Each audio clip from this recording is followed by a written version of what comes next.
Jean-Marie Burguburu. Bonjour. Merci d'avoir accepté notre invitation. Bonjour Pablo. Salut, salut.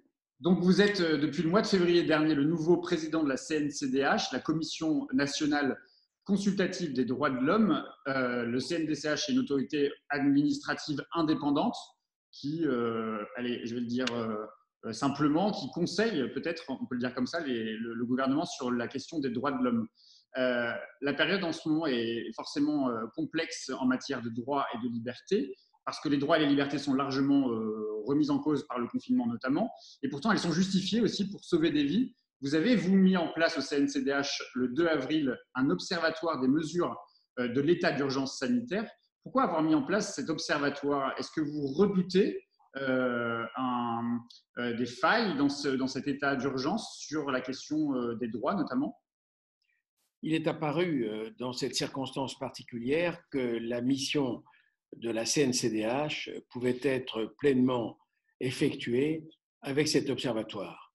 À l'évidence, l'état d'urgence sanitaire est attentatoire aux droits de l'homme. Il nous confine, il nous interdit d'aller et de venir, il avait interdit préalablement les réunions. Donc, il fallait voir l'impact sur la société, sur les citoyens, des mesures qui sont prises. On connaît la raison de prise de ces mesures, encore qu'il y a des discussions dans le milieu médical et scientifique à ce sujet, mais il faut voir l'impact. C'est cela qui nous intéresse, car les droits de l'homme, ce sont les droits des citoyens. Donc, nous avons des équipes de terrain. Vous savez, la CNCDH, c'est un ensemble d'une soixantaine de personnes, 30 personnalités qualifiées et 30 représentants d'associations, d'ONG, de syndicats. Et toutes ces organisations ont bien sûr directement des remontées sur le terrain.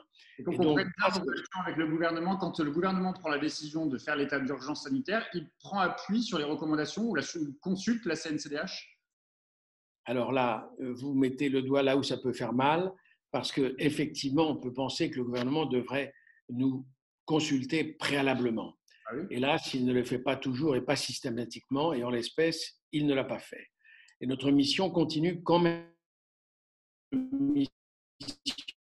À défaut d'être exécutée en amont de la prise de l'état d'urgence, va s'exécuter pendant et après, à la fin de l'état d'urgence aussi, pour voir que des mesures qui sont par nature provisoires ne vont pas perdurer. Alors justement, il a beaucoup été dit, et je pense notamment à l'avocat François Sureau, que nos libertés étaient en recul. Donc il le disait même avant cette crise, avant cette pandémie. Est-ce que vous redoutez une possible dérive post-confinement, par exemple l'inscription dans le droit commun de certaines dispositions qui étaient prévues dans l'état d'urgence sanitaire?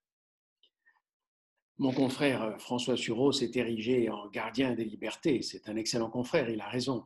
La CNCDH a une mission aussi. Surveiller les droits de l'homme, c'est surveiller les libertés. Le risque existe. Assurément, nous sommes dans un état de droit. Mais cet état de droit est bousculé. Une tribune dans un quotidien récemment disait que la prise de l'état d'urgence s'est effectuée à côté du droit, en marge du droit. On aurait pu consulter auparavant le Conseil constitutionnel au plus haut niveau et également la CNCDH, nous venons de le dire. Par conséquent, nous devons être vigilants car le risque existe. Il est trop facile pour des gouvernements, j'allais dire, même de bonne foi, de conserver certaines mesures qui apparemment fonctionnent pendant un état d'urgence. Mais nous serons vigilants sur ce point.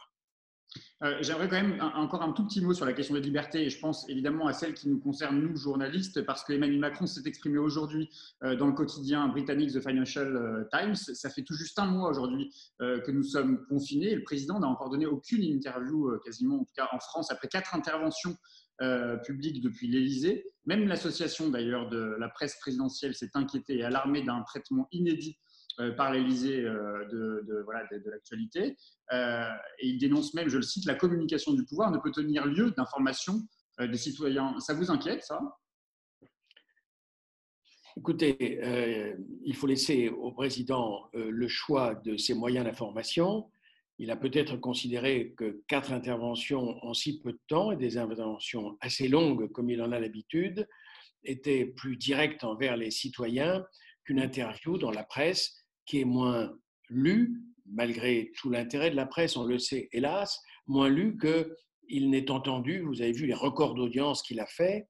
Mais il faut reconnaître que c'est effectivement un peu curieux que la première interview écrite soit pour le Financial Times. Effectivement, il y a quand même des supports de la presse écrite française qui sont dignes d'interview, dignes de recevoir l'interview présidentielle. Alors, ouais, moi j'aimerais bien revenir sur la question de l'accès à la santé, parce que je rappelle que l'accès à la santé est considéré comme un droit fondamental par beaucoup d'instances, notamment par l'OMS. Vu notre carence actuelle en France en matière de tests, en matière de masques, en matière d'énormément de choses, est-ce que vous diriez que la France a failli sur ce droit fondamental? Le droit à la santé est effectivement consacré également par la Déclaration universelle des droits de l'homme de 1948. Il n'y a pas de débat sur ce point. Oui, il faut bien admettre que la France a été en retard, qu'elle n'était pas assez préparée. On voit la querelle sur les masques qui existait sous tel ministre et qui s'était fait d'ailleurs taper sur les doigts pour avoir acheté tant de masques et qui maintenant triomphe à retardement. On voit que sur les tests, ça ne va pas. Et on a l'impression, on le sait bien, qu'auparavant, les masques n'étaient pas obligatoires parce qu'on n'en avait pas et qu'ils deviendront obligatoires quand on en aura. Mais on ne sait pas quand on va en avoir exactement. Non, il y a un problème. La comparaison est un peu défavorisante pour la France, une fois de plus. On a connu ça en 40 peut-être. L'Allemagne était mieux préparée. Et juste, quand on voit la situation dans les EHPAD ou vis-à-vis des personnes âgées qui seraient moins prises en charge par les services de réanimation, est-ce que vous diriez qu'il y a aussi peut-être un problème d'égalité dans l'accès en soins? L'état d'urgence sanitaire aggrave, accentue et met en valeur, en relief, hélas, ou tant mieux, il faut les mettre en relief, les inégalités. Dans les EHPAD, vous comprenez bien que le confinement est quasiment impossible. S'il y a des chambres individuelles, ça n'est pas systématique. Et la vie de ces personnes âgées en situation difficile nécessite une réunion en commun. Il faut justement des exercices en commun de sociabilité pour ne pas laisser ces personnes en dérive dans leur chambre. Par conséquent, la situation est très difficile et on manquait de personnel, de moyens, de masques là aussi, bien sûr. Et vous avez vu qu'on a commencé que tardivement à ajouter aux morts dans les hôpitaux les morts dans les EHPAD. Alors qu'on ne sait pas d'ailleurs si ces morts comptabilisées, qui sont toujours des drames individuels pour chaque famille considérée, ces morts sont dues au virus ou pas, puisqu'il n'y a pas d'autopsie, donc il y a vraiment une incertitude sur ce point. Vous avez récemment déclaré qu'on ne peut pas s'habituer au confinement. Le fait justement que le président a annoncé le maintien du confinement pour les personnes âgées après le 11 mai, ça vous fait réagir? Bien sûr, et pas seulement à cause de mon âge lui-même. Si vous voulez, le confinement pour les personnes âgées pose un vrai problème. À supposer qu'il ait un fondement médical, des voix de juristes s'élèvent déjà pour dire qu'il serait inconstitutionnel. Et alors que le professeur Delfrécy, le président du comité scientifique auprès de la présidente de la République, qui joue un rôle important, est favorable à ce confinement, d'autres considèrent que la balance avantage-risque n'est pas en faveur du confinement. J'attends avec intérêt de voir la solution qui sera donnée, mais on réfléchit déjà à ce qu'un confinement qui durerait au-delà du 11 mai, mais 11 mai, 11 juin, 11 juillet, 11 août, 11 septembre, c'est insupportable, ça n'est pas possible. Il faut une France en bonne santé, on ne va pas laisser les gens mourir dans leur appartement. Alors, il va y avoir un débat parlementaire sans vote, hein, c'est important, il n'y aura pas de vote, sur le recours possible par la France à un traçage des Français à partir d'une application smartphone qui aurait recours à la technologie Bluetooth. Il devrait être mis en place sur la base du volontariat, mais beaucoup d'associations s'inquiètent et pointent les possibles dérives quant aux libertés publiques et au secret médical. Est-ce que vous partagez ces réserves? Oui, bien sûr. On n'a pas fini d'en voir avec cet état d'urgence sanitaire. À l'évidence, le traçage numérique des citoyens, c'est Big Brother qui arrive et c'est la fin de la vie privée. On nous dit que ce sera anonyme. Bon, on nous dit que ce sera sur la base du volontariat. Mais il y a encore le fait de savoir si ce volontariat va s'exprimer avec discernement. Il y a le fait de savoir si certaines personnes qui seraient tracées auraient plus de droits que celles qui ne le seraient pas. J'ajoute à l'inverse que d'autres remarquent que de toute façon, nous sommes déjà tracés. Dès que vous payez avec votre carte de crédit bancaire, dès que vous franchissez une barrière d'autoroute avec votre voiture en payant avec une carte également ou avec un bip, regardez dans les enquêtes, dès que vous vous promenez avec votre téléphone dans la rue ou dans un village, toutes les enquêtes criminelles retracent le parcours des suspects avec le bornage de leur téléphone et on ne leur a pas demandé leur avis. Cette opinion va balancer un peu les craintes qu'on peut avoir, mais ces craintes existent. Il va falloir surveiller ce projet qui n'est pas encore décidé de très très près. J'ai une dernière question, Jean-Marie Burguburu. Les associations ont alerté, je pense aux associations notamment de solidarité, ont alerté sur la situation des plus vulnérables, et je pense évidemment aux sans-abri, aux exilés, mais aussi aux détenus. Puisque vous conseillez le gouvernement, puisque le gouvernement doit recueillir vos recommandations, quelles sont vos craintes, mais surtout vos recommandations justement sur ces populations qui sont des populations particulièrement exposées et en même temps délaissées aussi, parce qu'on sait que les associations n'ont plus les moyens, ni même les recours sanitaires suffisants, les masques, les gels, pour pouvoir venir en aide à ces personnes-là. Alors, nous nous sommes préoccupés de cette situation dès les tout premiers jours de l'état d'urgence sanitaire. Et Le Monde a bien voulu publier une tribune co-signée par le défenseur des droits, par la contrôleure générale des lieux de privation de liberté, des prisons, et moi-même, sur la situation justement des personnes soit incarcérées dans des établissements de détention, soit dans les centres de rétention administrative. Alors, ces centres ont été presque vidés de leur retenue dès le début parce qu'on s'est aperçu qu'il était impossible de respecter les conditions sanitaires minimum. Dans les prisons, un effort a été fait pour une fois assez considérable, également sur la base de mise en liberté anticipée en fonction de la dangerosité des personnes pour, allez, disons le mot, désengorger les prisons qui sont surpeuplées, on le sait, et pour arriver, sans que ce soit réussi, mais arriver à se rapprocher de l'encellulement individuel. Ce sont les conditions minimum qu'on peut attendre. Mais il y a aussi des soins qui doivent être donnés dans ces personnes qui sont vulnérables à bien d'un titre. Ce n'est pas parce qu'elles sont incarcérées ou que des personnes sont aux frontières qu'elles doivent être maltraitées. Donc, nous avons alerté le gouvernement, bien sûr, sur ce point. Quelques efforts ont été faits. On a de la visite, Jean-Marie Burguburu. C'est l'invité. Exactement. C'est l'invité que je fais rentrer. Voilà. Bonjour Héloïse. Bonjour, ça va ? Bonjour Héloïse Marie, je vous présente, vous connaissez sans doute peut-être Jean-Marie Burguburu. Héloïse Marie est la présidente du BAM, le bureau d'accompagnement et d'accès des migrants, bureau d'accueil et d'accompagnement des migrants, pardon, pour être très exact. Et Héloïse a une question pour vous.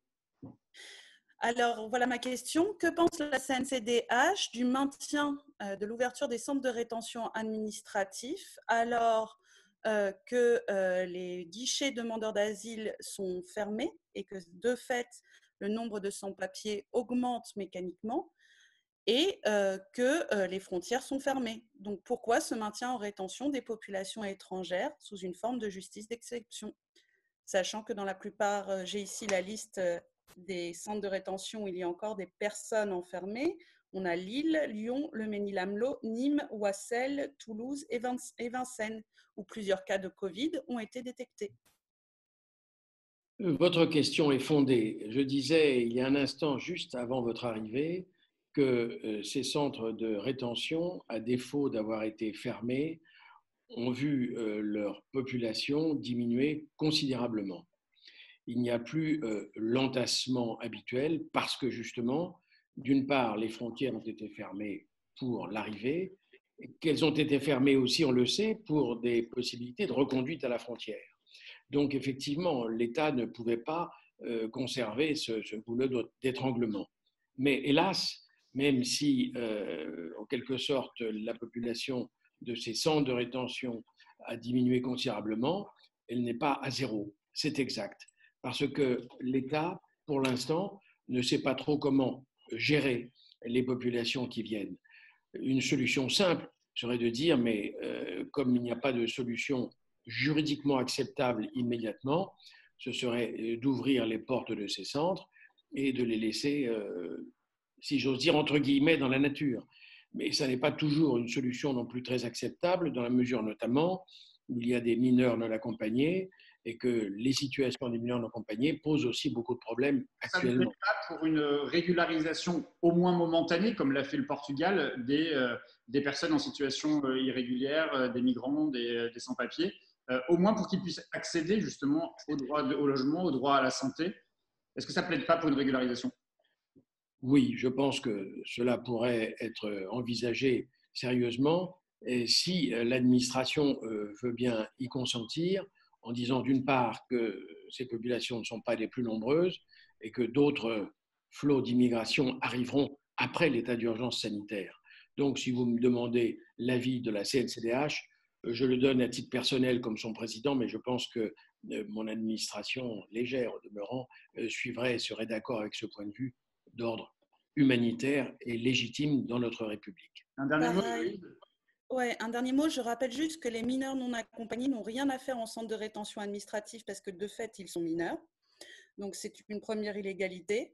Deuxième chose, est-ce que vous ne pensez pas qu'il y a un contrôle social accru sur les populations étrangères du fait du maintien des centres de rétention, mais aussi du nombre de contrôles aux faciès qui se multiplient dans un problème. les quartiers où les populations sont racisées. Enfin, ça marche plus? Ouais, ça a bugué. J'ai entendu le début de la question, j'ai pas entendu la fin, j'ai entendu le début de la question, mais je ne suis pas en mesure de répondre, savoir s'il y a eu un accroissement du contrôle aux faciès. Il y a actuellement des contrôles pour les gens qui sont dans les rues et qui ne devraient pas y être, et ce contrôle est variable suivant les lieux où il s'exerce et suivant les personnes qui l'exercent, policiers ou gendarmes, suivant les cas. Mais je ne suis pas à même de répondre plus précisément à votre question, même si j'en comprends le fondement tout à fait. Merci Héloïse. On vous retrouve bientôt. Vous serez une de nos invitées prochaines. Oui. On parle quand même de la situation précise, qu'on revienne plus précisément sur la situation des migrants et le travail formidable que vous faites pour l'accueil et l'accompagnement des migrants. Merci beaucoup Jean-Marie Burguburu d'avoir accepté notre invitation et à bientôt. Merci pour votre accueil. Merci bien. Au revoir. Ouais, bonne journée en confinement. Rapide parce que vous abusez toujours et le BAM abuse toujours, mais on a lancé une mobilisation en ligne. Donc vous faites vos pancartes sous le hashtag l'accueil sauve parce que c'est ce qui est réellement en train de se mettre en place via des citoyens, via des sans-papiers, via des migrants pour aider les populations vulnérables que sont les populations migrantes. Donc vous aussi faites votre pancarte, votre dessin, votre banderole et mettez ce hashtag l'accueil sauve. Pas de Merci problème. beaucoup, Louise. À bientôt. À bientôt. Au revoir. Au revoir. Au revoir.